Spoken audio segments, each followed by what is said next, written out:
สวัสดีทุกคนผู้ข้า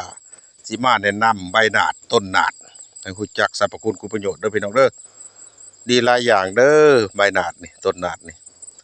ผู้ใดเป็นอ่อนเพลียเปียล้าบ่เหือบ่แห้งง่วมเงาเท่าใหญ่เด้อพี่น้องเด้อเอาใบนี่มาต้มตากแห้งแล้วมาต้มกินประมาณ7 ใบใส่น้ำ2 ลิตรกินแต่ละมื้อต่างน้ำนะสิเฮ็ดให้เฮามีเหือมีแห้งเด้อห่าวหันเด้อพี่น้องเด้อบ่เมื่อยบ่เพลียบ่ง่วมเงาเท่าใหญ่เด้อพี่น้องเด้อ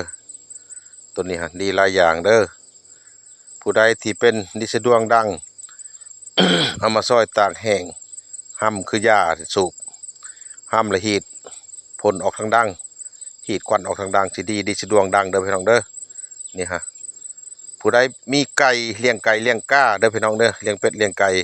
ไก่งวมไก่เงาไก่หมักเงาหรือไก่บ่หมักเงาเฮาก็ต้มน้ำให้มันกินต้มให้กินมันไก่เฮาสิบ่เป็นฟากเด้อพี่น้องเด้อสิบ่ตายภาคตายพายได้ไก่กาเฮาหรือว่าสิเอาไปใส่ห้างไก่ก็ให้ก็สิบ่มีเด้อให้ก็สิปบสิหนีจากห้างไก่ดีหลายอย่างเด้อพี่น้องเด้อแม่อยู่ค่ำอยู่ค่ำเอาไปต้มอาบต้มกินเฮ็ดให้เหือแห้ง มึนมังขึ้นมาบ่จ่อยบ่โซ่แม่อยู่กำเด้อพี่น้องเด้อนี่ผู้ข้ามาแนะนำให้รู้จักน้ำกินน้ำใส่น้ำกันใบหนาดเด้อพี่น้องเด้อ